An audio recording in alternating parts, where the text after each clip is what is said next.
Hello everybody and welcome back in continuation of my book reading. Here we go.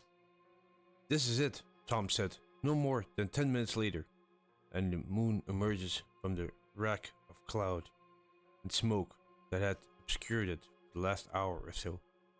As if the little man with the spectacles and the mustache had just given the celestial lighting director a cue. It raised, silver now instead of that awful and infected orange, illuminated a house that was either dark blue, green, or perhaps even grey. Without the streetlights to help it was hard to tell for sure. But what Clay could tell for sure was that the house was trim and handsome, although maybe not as big as your eye first insisted.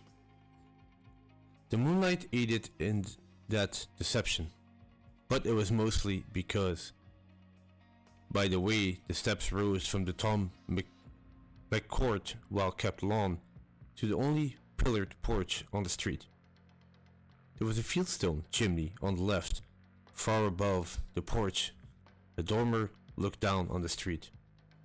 "Oh, Tom, it's beautiful," Alice said in a too rapturous voice. To Clay she sounded exhausted and bordering on hysteria.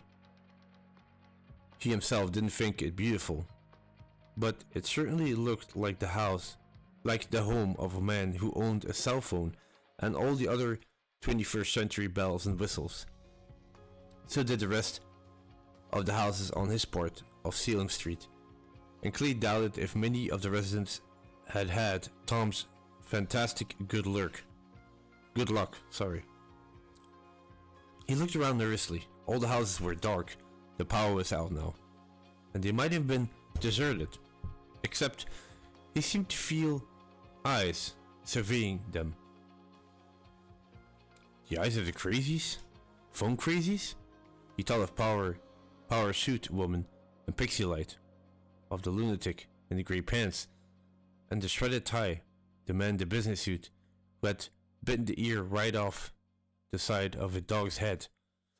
He thought of the naked man jabbing the car aerials back and forth as he ran. No, surveying was not in the phone crazies' repertoire. They just came at you.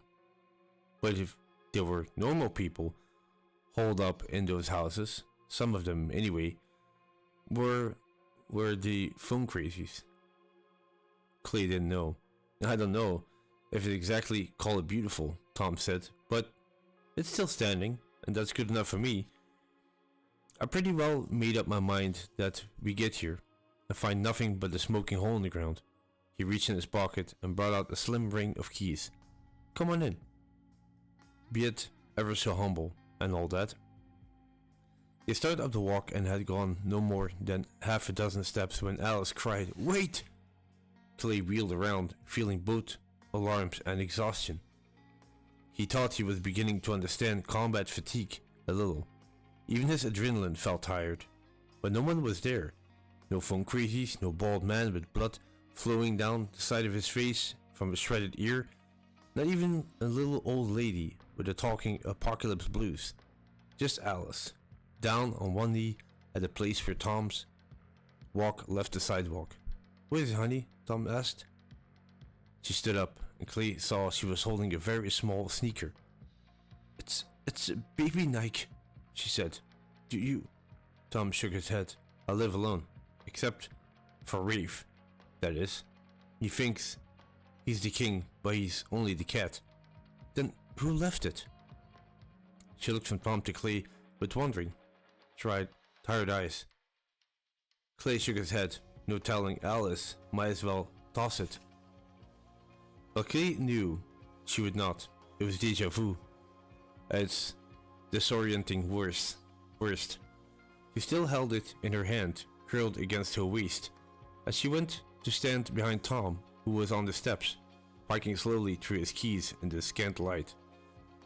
Now we hear the cat, Clay thought, Rafe, and sure enough, there was the cat that had been Tom McCourt's salvation, meowing a greeting from inside. Tom bent down, and Rafe, or Wafer, both short for Raphael, leaped into his arms, purring loudly and stretching his head up to sniff Tom's carefully trimmed mustache. "Oh yes, you missed me." "Missed you too," Tom said. "All is forgiven, believe me." He carried Reefer across the enclosed porch, stroking the top of his head. Alice followed. Clay came last, closing the door and turning the knob on the lock before catching up to the others. "Fall along down to the kitchen," Tom said, when they were in the house proper. There was a pleasant smell of furniture, polish, and Clay thought leather, a smell he associated with men living calm lives that did not necessarily include women. "Second door on the right, stay close. The hallway's wide, and there's nothing on the floor, but there are tables on both sides, and it's as black as your hat, as I think you can see, so to speak," Clay said. "Have you got flashlights?" Clay asked. "Flashlights and a Coleman lantern, that should be even better, but let's get in the kitchen first." They followed him down to the hallway, Alice walking between the two men. Clay could hear her breathing rapidly, trying not to let the unfamiliar surroundings freak her out. But of course, it was hard. Hell, it was hard for him, disorienting. It would have been better if there had been even a little light, but his knee bumped on one of the tables Tom had mentioned, and something that sounded all too ready to break rattled like teeth. Clay steeled himself for a smash and for Alice's scream. Then she would scream for almost a given. Then, whatever it was, a vase, some knick-knack, decided to live a little longer, settle back into place. Still, it seemed like a very long walk before Tom said, "You're okay?" "All right." The kitchen was nearly as black as the hall, and Clay had just a moment to think of all the things he was missing. And Tom must be missing more: a digital readout on the microwave oven, the hum of the fridge, maybe light from a neighboring house coming in through the window over the kitchen sink and making highlights on the faucet. "Here's the table," Tom said. "Alice, I'm going to take your hand. Here's a chair, okay?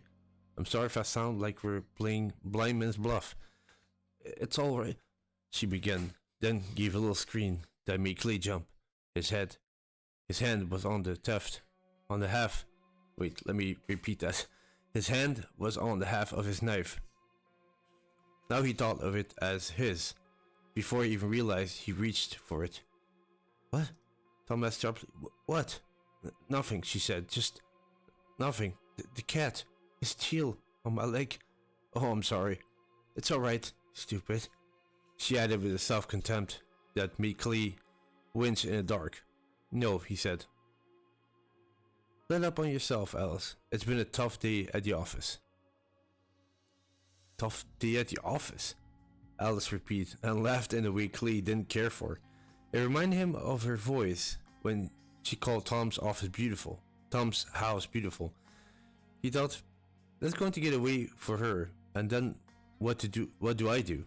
In the movies, the hysterical girl gets a slap across the chops, and it always brings her around. But in the movies, you can see where she is. He didn't have to slap her, shake her, or hold her, which was what he probably would have tried first. She was in her own voice. Maybe got hold of it and bulldogged it down, first to a choked gargle, then to a gasp, then the quiet. "Sit," Tom said. "You have to be tired. You too, Clay. I'll get us some light." Clay felt for a chair and sat down to a table he could hardly see, although his eyes had to be fully adjusted to the dark by now. There was a whisper of something against his pants leg, there and gone. A low meow, Rafe. "Hey, guess what?" he said to the dim shape of the girl as Tom's footsteps receded. "Holy Rafer just put a jump in me, too, although he hadn't, not really." "We have to forgive him," she said. "Without that cat, Tom would be just as crazy as the rest of them.